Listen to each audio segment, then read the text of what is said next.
बिस्मिल्लाहिर्रहमानिर्रहीम। अस्सलाम वालेकुम क्लास। हम एक्सरसाइज कर रहे हैं 2.5 का पहला क्वेश्चन आपके पास है कि आपने डेसिमल नंबर्स की स्क्वायर रूट निकालना है बाय प्राइम फैक्टराइजेशन। ठीक है, मैं नंबर मुझे गिवन था 1.21, मैंने इसे पहले फ्रैक्शन से रिमूव कर लिया।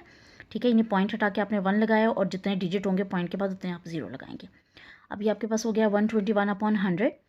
121 का आपको पता है कि अगर प्राइम नंबर से फैक्टराइज करें तो 11 × 11 आता है, और 100 के फैक्टर्स बनाएं तो आपके पास 2 से 2255 आते हैं। ठीक है, क्योंकि नंबर फ्रैक्शन में लिखा था इसलिए मैंने इसको फ्रैक्शन में लिख लिया। फ्रैक्शन में लिखने के बाद इसकी पेयरिंग बनाई है मैंने, स्क्वायर से रूट कैंसिल आउट हो गया और 11/2 × 5 हो गया। 11/10 मीन 1.1 हमारा आंसर आया। ठीक है, आपने पहले क्वेश्चन के तमाम पार्ट जो है वो इस मेथड से करने हैं। अब क्वेश्चन नंबर 2 पे आ जाते हैं। क्वेश्चन नंबर 2 का जो पार्ट है, पहला पार्ट मैं आपको बता रही हूँ, 2-3 पार्ट मैं आपको इस क्वेश्चन के कर दूंगी। पहला पार्ट है आपके पास है 0.3249। ठीक है, पॉइंट के बाद के जो डिजिट्स होते हैं वो सब सेपरेट करके पढ़े जाते हैं, उनके साथ यूनिट नहीं लगाया जाता। ठीक है, इसको 3000 नहीं पढ़ेंगे आप, बल्कि क्या पढ़ेंगे 3249, 0.3249। अब जब आप इसे लिखेंगे डिवीजन साइन के अंदर तो डेसिमल के बाद के जो डिजिट होंगे उसको आपने लेफ्ट साइड से राइट साइड पे पेयरिंग करनी है।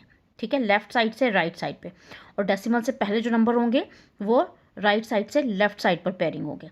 तो हमने 32 सबसे पहला पेयर बनाया, तो हमने ऐसा नंबर देखना है जिसको अगर उसी नंबर के साथ मल्टीप्लाई करें तो आंसर इससे छोटा या इसके इक्वल आना चाहिए। तो हमने 5 को मल्टीप्लाई किया था 5 के साथ तो 25 आया, क्योंकि 6 से हम करते हैं तो 36 आता है और वो बड़ा नंबर हो जाता है। 5 के साथ मल्टीप्लाई करेंगे 25 आया। ठीक है, 25 में से 32 में से 25 निकालेंगे तो 7 बचा है आपके पास, दोनों ऐड करके आपने नीचे लिख दिया। इसके साथ आपने इस तरह से एक डिजिट लगाना है कि उसको अगर आप मल्टीप्लाई करें तो आंसर या तो इससे छोटा आना चाहिए या इसके इक्वल आना चाहिए। ठीक है, हमारा 7 के साथ अगर मल्टीप्लाई करते हैं तो आंसर इसके इक्वल आता है, तो हमने 7 यहाँ पर भी लगाया और 7 ऊपर भी लगाया, मल्टीप्लाई किया, आपके पास 749 आ गया और ये कम्प्लीटली डिवाइड आ गया। ठीक है, नीचे आपने रूट लगाना है, उसके अंदर क्वेश्चन लिखना है और उसके बराबर में आपने जो आंसर यहाँ पर लिखा है वो आंसर आपने पुट करना है। ठीक है, एक से 2 क्वेश्चन आपको मैं मजीद करवा देती हूँ।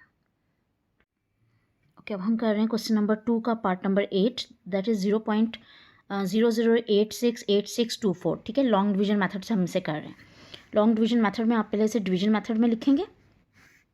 ठीक है, 0.00868624।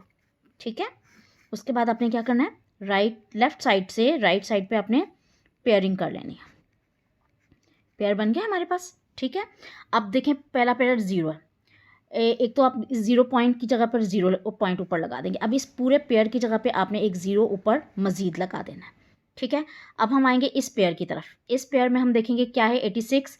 अब हमने चूज़ करना है ऐसा नंबर जिसको मल्टीप्लाई करें सेम नंबर के साथ तो आंसर इसे स्मॉलर आना चाहिए। तो 9×9 = 81 होगा, तो यहाँ पर भी 9 लगाएंगे, यहाँ पर भी 9 और यहाँ पर 9 लगा के हम प्लस करते हैं। आप ये वाला 9 ना भी लगाएं तो ठीक है आपका। ठीक है, यहाँ पर आएगा 81। अब ये आपके पास आ जाएगा 5। ठीक है, और आपने एक पेयर नीचे कॉपी करना है, ये हो जाएगा 86 और 9 + 9 जो है वो आपके पास हो जाएगा 18। ठीक है, अब आपने ऐसा डिजिट यहाँ पर चूज़ करना है जिसको अगर आप मल्टीप्लाई करें तो आंसर 500 से छोटा होना चाहिए। ओके, हम लगा के देखते हैं। यहाँ पर 5118 2 लगाते हैं तो 2 के साथ 2 2 ज़ा 4, 2 8 ज़ा 16, 2 2 ज़ा 4 एंड 2 1 ज़ा 2 एंड 1 3। ठीक है, ये छोटा है, एक दफ़ा दोबारा ट्राई करते हैं 3 के साथ। 3 3 ज़ा 9 और 3 8 ज़ा 24, 4 एंड 2 हेयर, 3 1 ज़ा 3, 4 5। ठीक है, तो 3 से जो नंबर आ रहा है वो आ रहा है आपका 349। तो हम यहाँ पर लिखेंगे ऊपर 3 और यहाँ पर भी हम लगाएंगे 3। तो 3 के साथ जब आप इसे करेंगे तो ये आ जाएगा 349। अब आपने इसको माइनस करना है। ठीक है, 16 में से 9 निकालेंगे, कैरी करेंगे, यहाँ पर 16 में से 9 निकालेंगे तो ये आपके पास बचेगा 7। ठीक है, 7 में से 4 निकालेंगे तो बचेगा 3।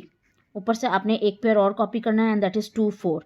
इसमें अब आप 3 ऐड करेंगे इस नंबर में तो ये हो जाएगा 186। अब 186 के साथ आपने ऐसा नंबर लगाना है जिसको मल्टीप्लाई करें तो आंसर जो है वो आपका आना चाहिए इसके इक्वल। ठीक है, यहाँ पर हम लगाते हैं 2 से चेक करते हैं। ठीक है, 1862 को 2 से मल्टीप्लाई करते हैं। 2 2 ज़ा 4, 2 6 ज़ा 12, 2 8 ज़ा 16 और 1 7, 3 1 ज़ा 2 1 ज़ा 2 और एक 3, 372 आ रहा है, तो इसका मतलब है आपने यहाँ पे 2 लगाना है और यहाँ पर भी ऊपर 2 लगाएंगे, तो ये आपके पास आ जाएगा 372 ये कम्प्लीटली हमारा हो गया सिंप्लीफाई। ठीक है, नीचे अब आपने क्या करना है, क्वेश्चन लिखना है रूट के अंदर, यानी 0.00868 इसका जो स्क्वायर रूट है वो आपके पास इक्वल है 0.0932 के। ठीक है, ये हमारा आंसर है।